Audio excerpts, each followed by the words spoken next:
Hello, everybody, and welcome to the Women's Soccer Show. I'm Sarah. I'm here with Helen. I'm doing the intro for the third week in a row, I think.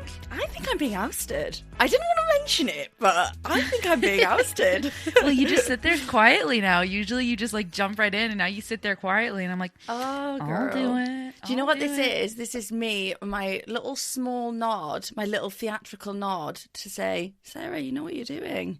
You're a little professional. Gee, thanks. That's all I really want in life is to hear from Helen. She's proud of me. I want to say something really quickly, and I promise I'll be quick. I just want to thank We're Sarah. never quick, so don't even. Oh my God, you're interrupting my thank you to you. I'm sorry. I want to thank Sarah because although it will not appear like it when this show goes out tomorrow, Sarah has massively moved goalposts for me, excuse the pun, this week because I had the vaccine and I got really sick from the vaccine, and Sarah was like, we're not recording when we're supposed to record, and she really helped out in loads of ways. And also thank you to Chris as well. I just want to say thanks. So thanks, dude. You're welcome. I want to shout out Mike, who edits this show, who is going to do a super quick turnaround for us so that we can record on a different day. So shout out to Mike, who made this whole thing happen. Thank you to everyone for basically moving around me and my annoying illness. Everything's about Helen. What an exciting week it's been. I feel so annoyed that I've been so unwell and not been able to like watch everything in full in-depthness. It's been a wild week, and we're going to talk about the NWSL. We're going to talk about international. We're going to talk about the ridiculous PSG Lyon game. But first and foremost, what we're not really going to talk about, but we need to just get out there, is this ridiculous news about the Super League. We were just chatting about this off air, and so I was telling Helen that somebody asked me what I thought about it, and I was kind of like, well, I don't really give a shit because it's like a money grab and it's not happening in the women's league. Dun, dun, dun. And then I go on Twitter and I see that Helen's tweeted, oh, for fuck's sake, this is happening in the women's league. I was saying Sarah just now, what are they going to call it? The Women's Super League? What they don't realise, and this is just so epitomises the lack of knowledge and understanding of women's football, is that in order to make a Super League in women's football, you would need to involve America. And so it would no longer be a European Super League. This doesn't work unless you involve the NWSL. So what you're going to do, have us fly over to bloody New York every few weeks for a quick game. It just doesn't work. It really doesn't work. It doesn't work. We can move on from that by saying there is going to be a cool little mini tournament with teams from multiple countries from the NWSL and the French League. Love that. Louisville will be hosting Louisville, Chicago Red Stars, PSG and Lyon here over the summer. So big shout out. Love it. Well, speaking of the NWSL, I had a nice chat with Chris, who I think everybody's heard his voice. I think I could say he's a super fan of the NWSL. And we had a great chat breaking down all 4 games, which we're going to jump into right now. All right. I have Chris Tiberius Mitchell here with me. Huge NWSL fan. I'm sure a lot of you have heard his voice on either a Patreon episode or during the last Challenge Cup. Been with us a lot. Chris, thank you so much for joining me. Thanks for having me. I'm very excited to start talking, and I know we're going to have to keep it really tight because we have a lot to say, but I'm really pumped to jump into this week. It was a wild one. That's an understatement. Let's get into it. We're going to talk about all 4 games that happened. We had 1 game Wednesday, 2 games Thursday, and 1 game Friday. Orlando versus Gotham FC. Let's chat about that first. Orlando Pride versus the newly minted Gotham FC. What are your thoughts on the rebrand? Oh, I love it. I'm all for it. I think it looks good. I think the logo is great. I think the idea is great. I think the rollout was exceptional. Let's get into this. It was the first game of the Challenge Cup for Gotham FC, second for Orlando. Orlando tied their first game against Louisville 2-2. That was unfortunate probably for Orlando, but they're coming off that tie into this game against Gotham. It was truly a close game, really could have been anybody's, but ultimately Gotham was able to finish and Orlando wasn't able to finish. Quick recap, in the 10th minute, Nicole Baxter crosses the ball into the box. It looks like the ball takes a weird bounces up. A penalty kick was called as if to say the ball hit her arm or it was an intentional pass back to Ashlyn Harris. I don't know. It's up for debate. I don't think it's worth us getting into. What happens is a penalty kick is called, and then Ashlyn Harris, our girl, comes up big time with a save. At the end of the day, it was a pretty poor penalty kick by Kawasumi for Gotham FC, but also Ashlyn Harris guessed the right way, read it all the way through. We go into halftime tied 0-0 because Ashlyn saves that penalty kick. And then it's scoreless for basically the entire game until around the 80th minute. Onamu is streaking down the right side for Gotham FC, crosses the ball into the box, and Monahan is wide open at the back post. She basically just beat Ali Krieger back in her recovery run, was able to get in behind, wide open at the back post, leaves Ashlyn Harris with absolutely no chance to come up with a save, puts the ball away, and Gotham comes out with a win, 1-0. Now, Chris, can you confirm you are, in fact, an Orlando fan? I can confirm that because as we were watching the game, Meredith, my wife, was like, "So who are you pulling for?" I was like, "Oh, I like both teams. I like this rebrand, blah, blah, blah." Gotham scores, and I'm like throwing stuff and like, "Are you serious?" Disappointing for Orlando. Coming out of a 2-2 tie to Louisville, they looked like they had the game winner put away. And then Louisville scores the tying goal in the stoppage minutes of the game. So they come out of that game with a tie. Then they go into this game, and it really seemed to be anybody's game. And then again, a late goal against them gives them the loss. So Orlando, you could say, two very disappointing results based on the games themselves. How are you feeling about where Orlando is right now based on their performances in the past two games? It's more of the same from the last actual season because obviously they weren't in the Challenge Cup. They're just so meh right now. And like the thing is, they shouldn't be. Marta was not playing like Marta for whatever reason. In either of these two games, like she just did not look like Marta. I'm glad that Crashland are not playing with the U.S. team right now because if they were, I think Orlando would have gotten beaten by both teams and badly. They're just so middle of the road. They're not bad, but they're not good. Yeah, super well put. They don't seem to be getting blown out, but they also aren't able to put a complete game together, and it's really not impressive. So what is going on with this team? I feel like I've been watching them since the inception, and it's just overall really disappointing. Since the league started, they've made the playoffs one time. Every single other year, they have finished in either 7th place or 9th place, which is last place, might I add. So you look at this Orlando team on paper and it's like, wow, they've invested so heavily in their offense. Like Marta, Sydney Leroux, Alex Morgan in the 2020 college draft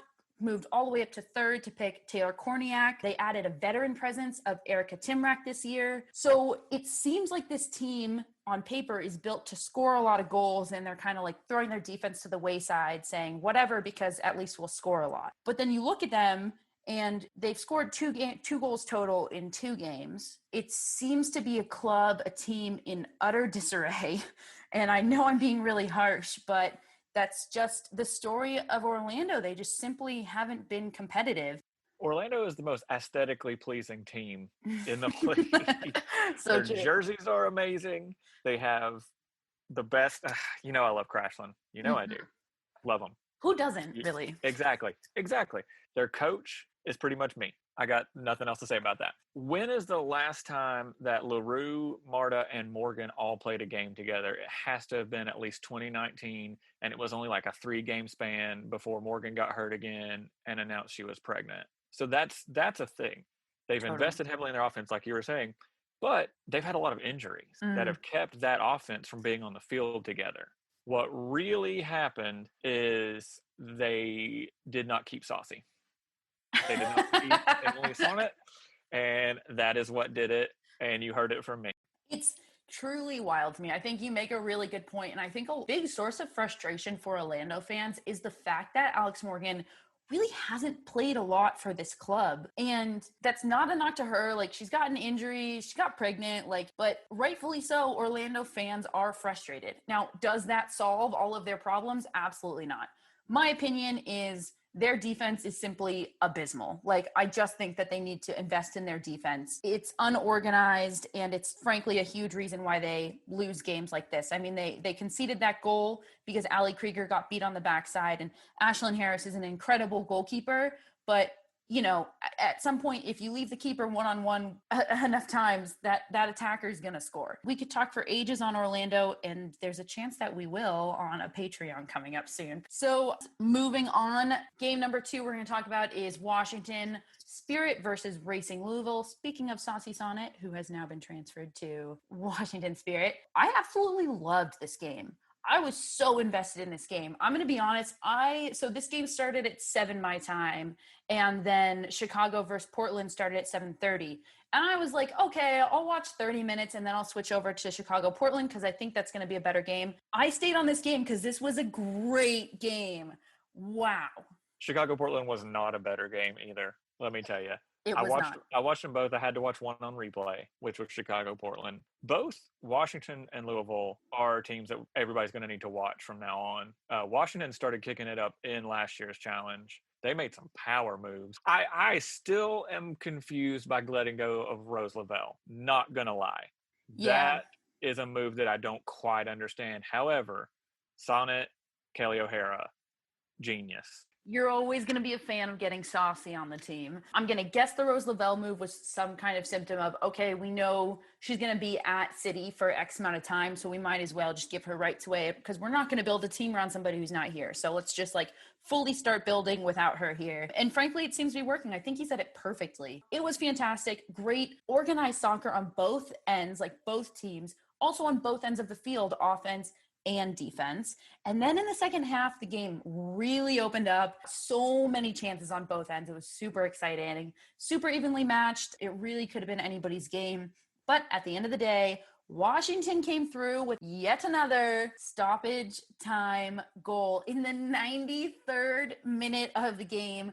Rodman crosses the ball to Sanchez. It looked like a Louisville defender slipped, which left Sanchez pretty open on the backside. But nonetheless, Sanchez puts the winning goal away. What were your takeaways? What were your thoughts on this game, Chris? My first takeaway was, how weird was it when Trinity Rodman was little and her dad was coming to games? That's just the thing that I think about, when he shows up, being Dennis Rodman. Yeah. Also, what a move getting Trinity Rodman, drafting her, knowing the profile outside of soccer that she's bringing. I mean, yeah, so smart. And some would say maybe a risk because she was so young, but at the end of the day, it ends up being a really smart move because she's really, really coming through. She's really good. Ashley Sanchez, also, she's going to be a cornerstone of this team. Again, another team that once international duty is over, how much better are they going to get with these international players? They're already this good. Then you're just going to add in O'Hara and Sonnet. You're totally right. I mean, this team almost beat North Carolina. They lost 3-2 to North Carolina, who are frankly the giants of this league. I know they didn't win the Challenge Cup last year, but they are the giants of this league. And you look at Washington and they've got these young talents and so many dimensions on their team, and then surprise, we actually get better when our international players come back. It's going to be super fun. Lots of young talent shining through on both ends. Ekic is playing really well for Racing Louisville. She had a great game. Rodman for Washington. I thought Tori Huster, who, she is a veteran, but to just shout her out, she's the MVP of the game for me in the midfield, really just pulling the strings and facilitating everything. But you look at this game and, we're talking about how amazing both teams are and how we really need to keep an eye on both of these teams. And then you look at all of these different results. Racing Louisville hung with Washington. And previously to that, Louisville had a fantastic game against Orlando. So we're looking at all of these results. And the question really is, okay, has the gap from top to bottom just shrunk? Yes? Question mark? Yes, question mark. Yes, question mark. Really, we can draw a line from the Orlando team that we just talked about having so many problems to North Carolina and say there's a high chance that this game is just a 1-goal difference. Orlando versus North Carolina, there's a high chance that's just a 1-goal difference game when you're looking at all of the results and all the similar teams that they've played. The thing is with North Carolina, they won 3-2, and they're in that game. Does North Carolina have anyone coming back from international duty? Because Dahlkemper's playing for City now. Mewis is playing for City. They don't get me wrong. J-Mac's playing for North Carolina. I guess Lynn Williams is coming back, but North Carolina, thankfully for me, is no longer looking like a powerhouse. As Helen will let you know, I think that their coach is a Bond villain as is. And I have no love for the North Carolina Courage. Wow. Honestly, you and Helen should just chat because both of you have absolutely zero. I think you're both just jealous, but whatever. What are we jealous of? The fact that they've won and your teams haven't. So third game we get to see, was Chicago versus Portland, which both of us had to watch on replay because we were so caught up in the Spirit Louisville game. Chicago scoreless this Challenge Cup after a 0-0 tie to Houston in the Challenge Cup opener. Portland coming off a win against Kansas City, the game that had all of those controversial red cards. At the end of the day, nobody on Portland gets suspended, and Portland takes down Chicago 1-0 after a 66-minute goal from Morgan Weaver, and is currently actually the only team that is 2-0, sitting with 6 points at the top of their division. Controversial with Morgan Weaver. We're not going to dive into it, but I am going to say I think there should have been equal punishment. It takes two to tango.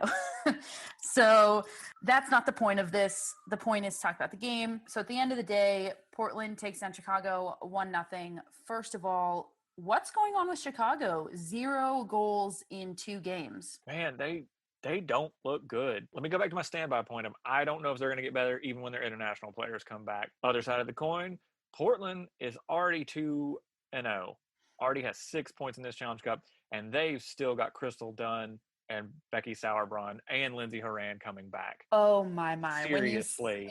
When you phrase it like that, it's like, Jesus Christ. Like, want to know who the powerhouse is? Oh, I think they wear red, black, and white.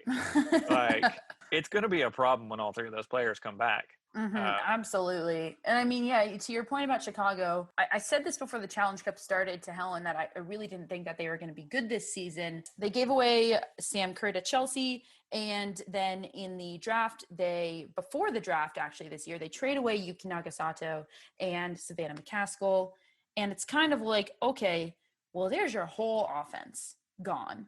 So I really do think that this was a team that was built around Sam Kerr, and they just decided to call this a rebuilding year and start from scratch. But it is kind of rough because they don't have too many weapons. There's only so much Kalia Watt can do. And I really think that that's it on Chicago. They have a new group of investors, so maybe they're completely starting over, I guess. I don't have much to say about Chicago. They're almost more meh than Orlando. Like, at least Orlando, like, you can look at it and be like, well, come on, you've got these people, step it up. With Chicago, It's just like, there's Chicago. So the last game is OL Reign versus Houston Dash. OL Reign, this is their first game in the Challenge Cup. Houston Dash, as we just mentioned, had their first game against Chicago. Look, the Dash in their first game, they were missing 6 internationals. That's pretty rough. So at the end of the day, Dash still scoreless in this year's Challenge Cup. They didn't end up coming out with a goal. Neither team actually ended up coming out with a goal. This game was tied 0-0. Do we agree that this team is just completely different team when their internationals get back? Yeah, good on them for holding on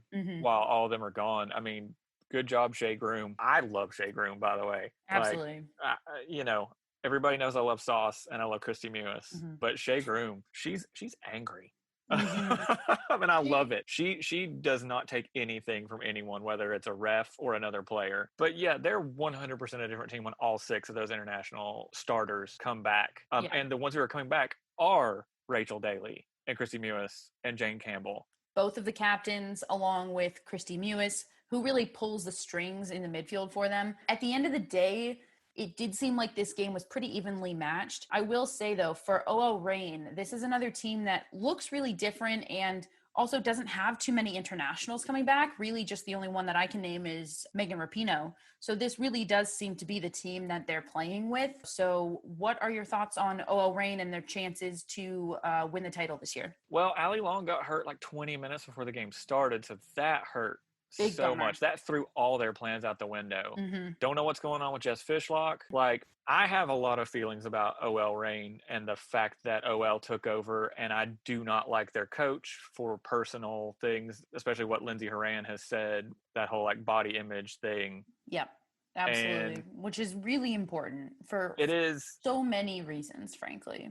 And to be honest with you, I haven't liked anything he's done so far. That team does not look cohesive. They don't. They don't look like they're on the same page. When internationals come back, if this was a game with all international players back, including Megan, say Jess Fishlock and Megan Rapinoe are playing, and you have all 6 of the Dashes international, I don't think OL stands a chance. Well, tons of games and also tons of games to look forward to. Chris, thank you so much for chatting with me. Thanks for going over all this. Looking forward to talking with you again, and everybody will hear Chris's voice more as we get through all of these games in the Challenge Cup. So before we move out of the NWSL, I do want to quickly touch on something that's pretty disappointing. There have been a lot of disciplinary actions, I would say, punishments handed down from the league, from the NWSL. I just want to run through them all, first of all, to get everybody clarified on how much is happening right now. Edmonds from Kansas City was fined and handed a 1-game suspension for her red card against Portland. So she was fined and handed a 1-game suspension, and then the NWSL decided to slap on another game suspension. So she's going to be out for 2 games. From that same game, Morgan Weaver had a red card. Portland actually appealed that red card and was successful, and she played in their last match. She actually scored their 1 goal. Jordan Bachman of Racing Louisville got suspended for 1 game for a tackle in the 83rd minute versus Orlando. Listen, I went back and watched this. This wasn't even in the highlights of the game. Like, I had to go back to the game and go to the 83rd minute. It was such a normal tackle. I just can't understand. This is no malice at all. Like, she accidentally stepped on somebody's foot. It's absurd. Moving into the 4th one that we're talking about, both Gotham FC and Chicago Red Stars were fined for unspecified comments that, quote, violated the league's rules. So what happened was, in reference to the incident that happened at BBVA Stadium, that I retweeted Sarah Gordon's thoughts and tweets and notes about. Essentially, the short version, what happened is that she went to go see her family. All of the other players on the field went to go see their family after the game. She went to go see hers. A security guard came over and essentially told her she wasn't allowed to do that. She basically said, well, why am I being singled out and not everybody else who's doing it? The security guard said he was actually going to go around and tell everybody else that they couldn't, and that's not what happened. Huge incident involving racism. Sarah Gordon felt very singled out. Again, please go read her tweets. We retweeted them.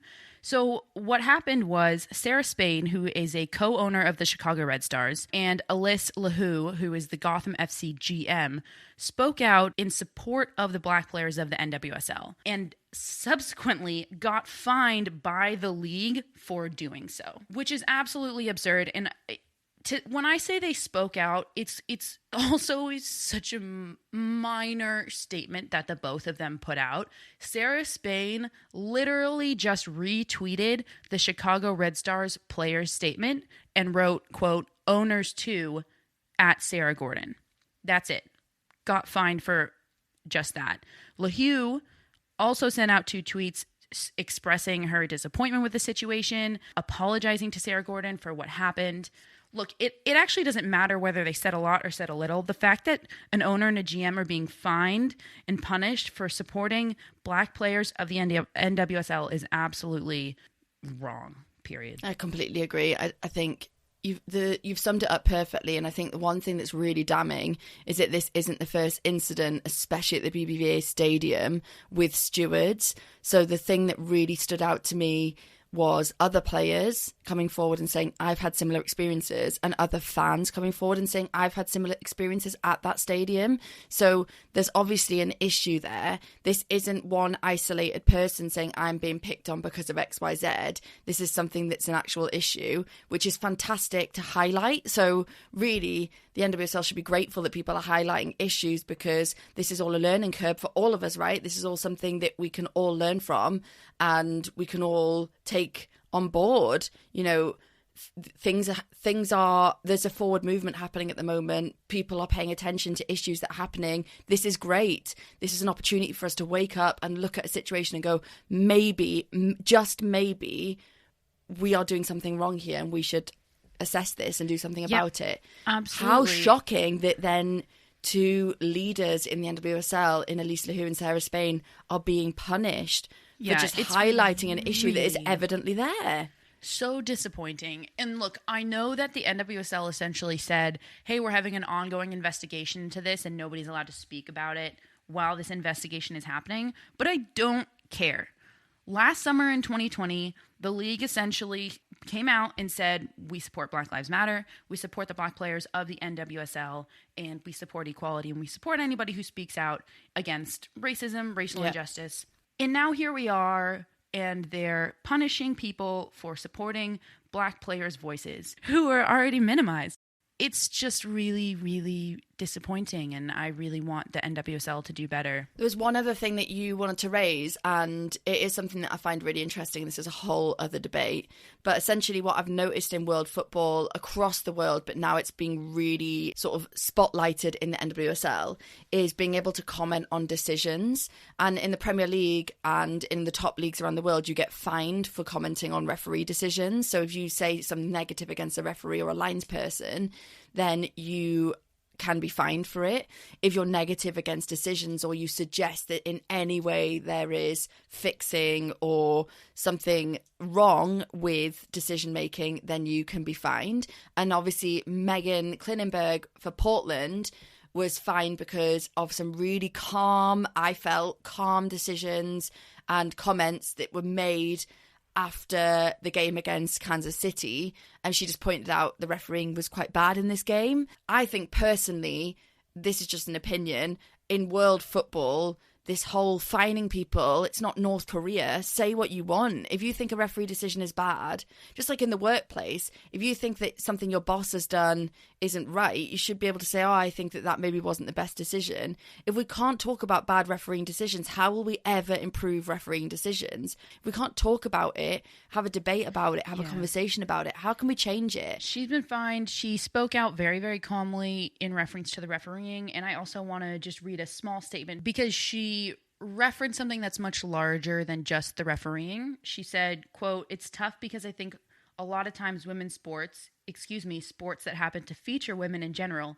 are not held to the same standard in refereeing and coaching and investment in all these different areas. And quite frankly, I'm tired of it. And I think that not only do I want it, but I think it's required now. The level of the players is world class. You don't get to tell me that the players aren't the best in the world on this field. They are, and now we need to make sure that everything else is best in the world on these fields as well." So, to her, it really wasn't just coming out and being like, that was trash refereeing. To her, this hit home in a much deeper way, and she wanted to say something about it. And to really just sum up all of this, I don't know what's going on in the NWSL. It really seems like they're desperately trying to control something that I don't know why they necessarily feel like it's out of control. It almost feels like the hammer came down without any prerequisites, and it just needs to stop. It's not helping anybody. It's not helping the league. It's unnecessary, and these punishments do not fit the crime. Yeah. Completely agree. What we'll do is we'll just quickly go away and have a short advert break. I bet you can all guess which one it is, and then we'll join you in a minute. Have you checked out Total Football Analysis yet? TotalFootballAnalysis.com provides researched analysis on loads of football games, including women's football.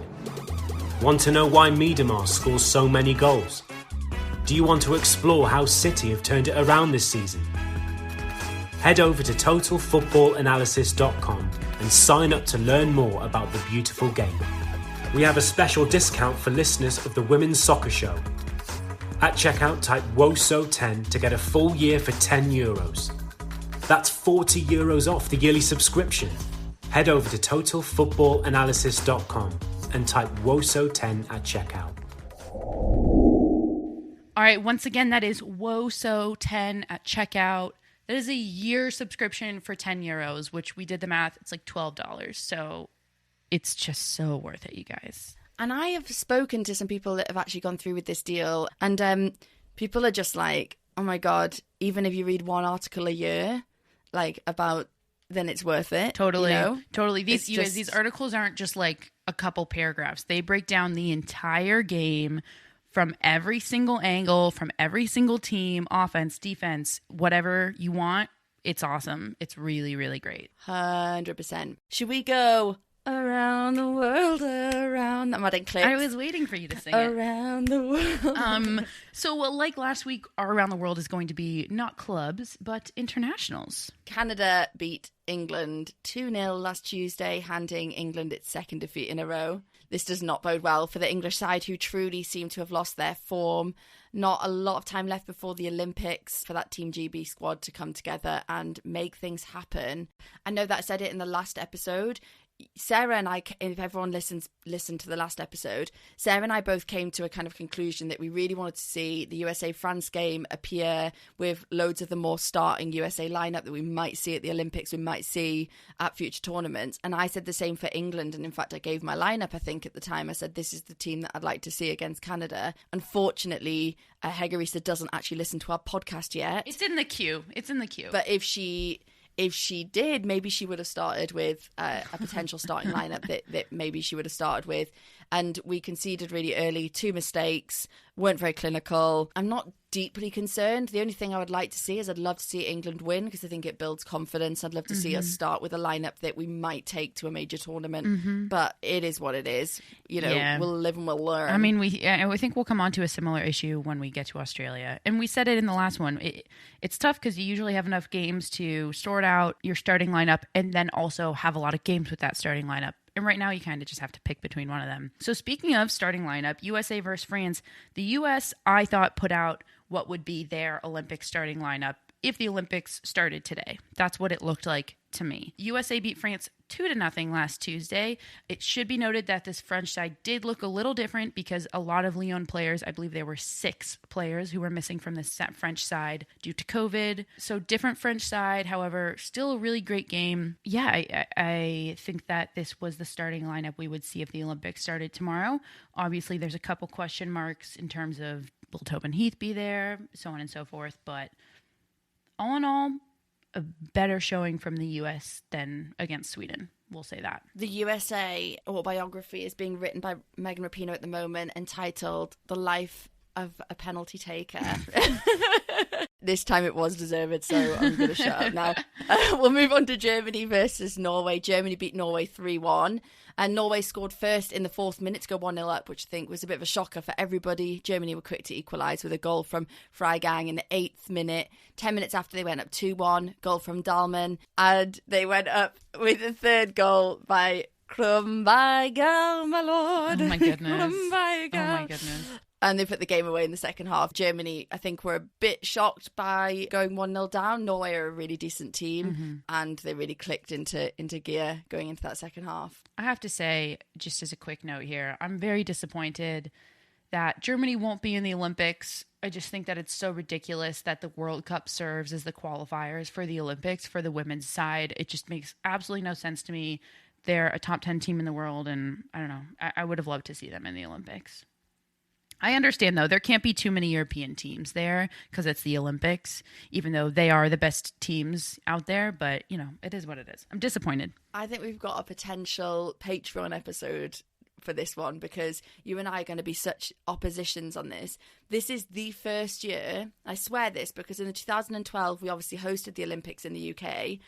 This is the first year that I will probably watch women's football at the Olympics. What? Because I think, yeah, genuinely, this is why it's a Patreon episode, because I don't really take the Olympics football very seriously. I can't even get into this right now. This is going to be a Patreon episode for sure. Yeah, we so have to do this. I remember waking up at 3:30, 4 in the morning to watch a soccer game that I wanted to see in the Olympics when I was younger. Just, yeah, it matters. I think for Team GB, there are so many things so many of the Olympic elements that really matter. And then obviously there's so much going on over that period that football almost becomes secondary for the first time in GB history. It's the one time where it's like football secondary to all of the other things going on, to the so funny because it's totally whatnot. opposite here, where it's like all of a sudden soccer becomes first thing. Well, kind of. I mean, Summer Olympics, it's just kind of like the Olympics as a whole. It's like whoever takes the center stage. Is it the gymnastics team, swimming, track and field, like whatever. But people do pay attention to the soccer of it. But anyways, we digress. Patreon episode, we're doing it. We're going to do it. We'll bring on someone else. We'll have a debate. Moving on, Australia versus the Netherlands. The Netherlands absolutely destroyed Australia 5-0. This is the second massive defeat that Australia suffered during this international break, the first being handed to them by Germany. Australia absolutely went the longest, I think, without playing with each other if we're looking at international sides. So maybe this is part of it, that it's simply been since March 2020 that they played a game together over a year. But nonetheless, they're in the Olympics. They have quite a lot to do to prepare for the Olympics if they're going to be ready to compete with the teams in those brackets.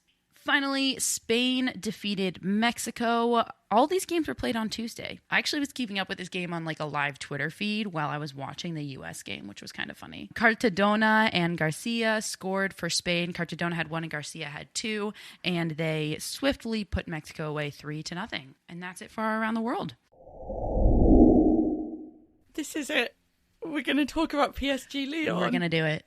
Let's just, I want to like quickly, not to jump right into the competition, but I want to quickly just do a little reminder.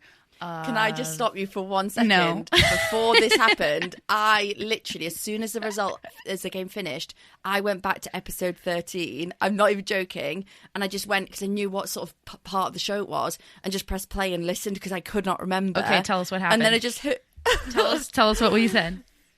I was like, well, great. Now I've got to go against my team PSG, haven't I? I was like, now I've got to go against them. You went with a 1-0 win to PSG, and I went with Lyon to win because I had to, because I'm backs against the wall. Is it possible for me to win now? Oh, I don't know. I haven't tallied up. We need to tally up because I'm sure that there's enough games that, like, if I picked everything wrong and you picked everything right, maybe. Yeah, but now you know what you have to do. You just match me on every single decision. Yeah, I won't do that. Don't worry. I won't do that. But nonetheless, I won. This was maybe the most important one to win since we talked about it the most. So what happened in the game, Helen, that made, or what was the result? PSG beat Lyon in the quarterfinal of the Champions League. And for the first time in I don't even know how many years, Lyon have been knocked out at the quarterfinal stages. Before moving on, I know I've tweeted about it, but Lyon have literally pushed the bar for women's football in Europe for over 10 years. They are an incredible club with an incredible standing in women's football. There is absolutely not one element of disrespect in anything that we're about to say. However, I'm delighted that there is going to be a different winner this year because I just think it enhances women's football so much. But Lyon, the amount of respect I have for that club does not get diminished by anything we're about to say. I'm so glad you said that. Yeah. Because this is historic. This is historic in France, and this is historic across the world of women's soccer. It's historic overall. I mean, you can't help but just be happy about the fact that we're seeing so much. I mean, this game was fantastic. I absolutely love this game. I'm like at a loss for words about how happy I am. Yeah, that's it. That's all we have to say about it. It was delicious. And moving forward, we're going to have a PSG versus Barcelona semifinal and a Chelsea versus Bayern semifinal. Look, I said it 2 episodes ago. I'll say it again. Winner of PSG Barcelona will win the Champions League. I'm too scared to say it, but I think that's okay. We do you know what was a little bit annoying is that yesterday I looked back and in mid-March I was in an online debate, which I think we spoke about on this podcast, where I predicted all the way to the final and I predicted Barcelona would win the Champions League this year, and lots of Man City fans were furious. But the one thing that I did was I predicted all the way through, and I said it would be Lyon versus Barcelona. So this is the one little area where it's kind of annoyed me that I was like, I was kind of on the perfect track to getting it spot on. However, I obviously am delighted for PSG. 2-1. They managed to sort of flip around the last result because obviously they lost 1-0 on a penalty in the last round, so they needed to get goals in this game. It was a must win. Aggregate ends up being 2-2, and because PSG had more away goals, they're the ones who advance. Lyon came out in a 4-2-3-1. PSG came out in a 4-3-3. I say this because I think it was really important in how this game actually played out. Catarina Macario, she put the first goal away early in the 4th minute. Lyon pretty much controlled the game for the first 10 minutes, but then PSG absolutely started to take over. Grace Goyero scored in the 24th minute to tie the game 1-1, and that is how we went into halftime. She just took it first time inside the area, but smashed it into the top of the net. Absolutely no chance. And you can't give Lyon a chance because in terms of their defensive qualities and goalkeeping, you can't place it anywhere in the zone where anybody can get to it because they've just got such quality there. It was absolutely gorgeous. We'll try to find a highlight of that goal because it was delicious to say the least. It was a battle for the second goal in the second half. And really the most unexpected thing happened.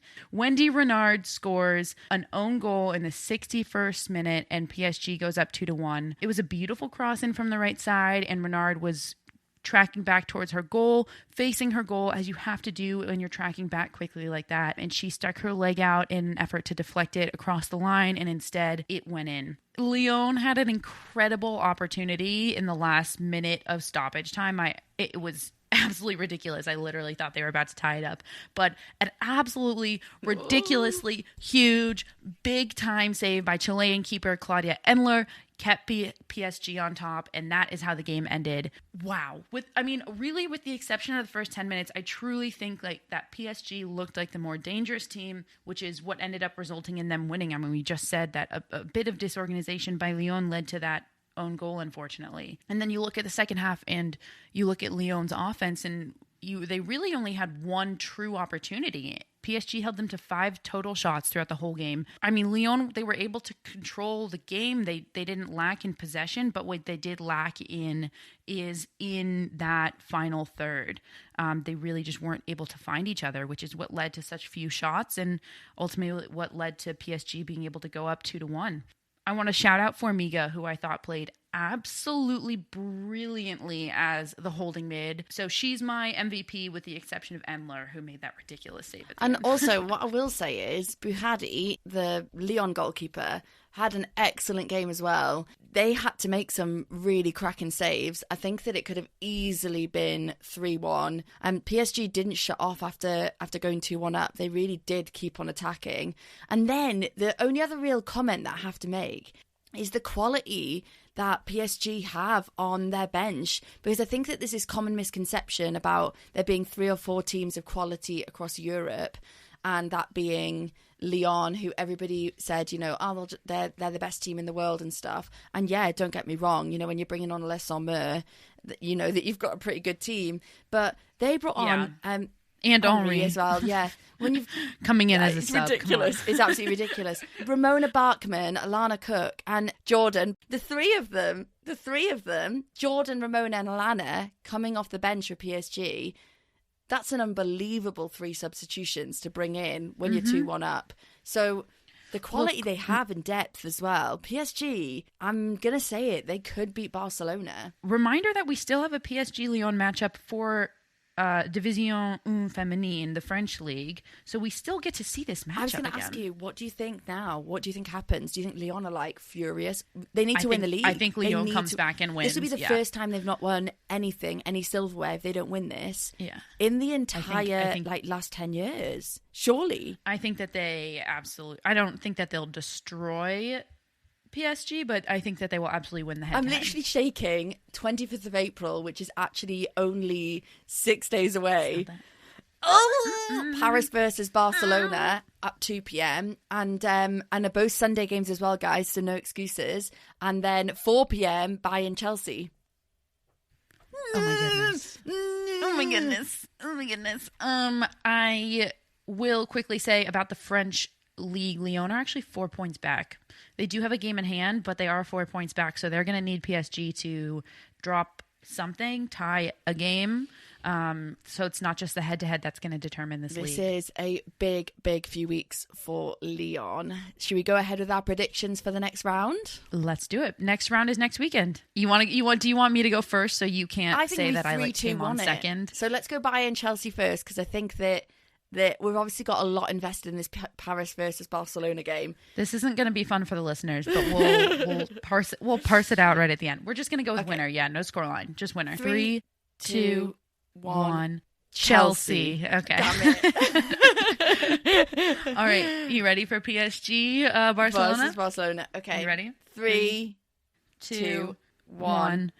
Barcelona. Oh, okay. for God's sake. All right. Well, we'll see what happens. For anybody who disagrees with us, just, that doesn't mean I can't pick them. Okay, I think that they're the better side. I'm switching. I'm going to go Paris. Don't do that. Paris and Bayern Munich. I have to. I haven't got a choice. Helen's going Paris to win against Barcelona and Bayern Munich to win against Chelsea. And I just remembered I still can win. Look at you taking one for the team. I still can win because it's 2 legs. It is 2 legs, yeah. So I'm going to go Paris and Bayern. Paris and Bayern for Helen. Barcelona and Chelsea for Sarah. I'm kissing my guns. I'm almost jealous that you got to pick the underdogs, and I'm just sat here with the giants, but we'll take it. So excited for this, guys. Absolutely buzzing for this. And we'll try and get some links up on our Twitter as always. Can't wait for this week, dude. I'm so excited. So excited. It's going to be a big one. We got WSL during the week, Champions League during the weekend. Cool. Well, we will speak to you very soon. Thank you so much for checking out this week's episode of the Women's Soccer Show. Do follow us over on social media. We are The Woso Show. At The Woso Show. You asking me? We're at The Woso Show. We're covering the Challenge Cup. If you need game times, where to find coverage of it, we're covering all of it. So go ahead, give us a follow, and get all of your Challenge Cup information from us right there. Don't forget to check out our website, thewososhow.com, where we've got loads of blogs and regular updates on things women's soccer related. I've been Helen. I've been Sarah. See ya. Bye. Thanks, everyone.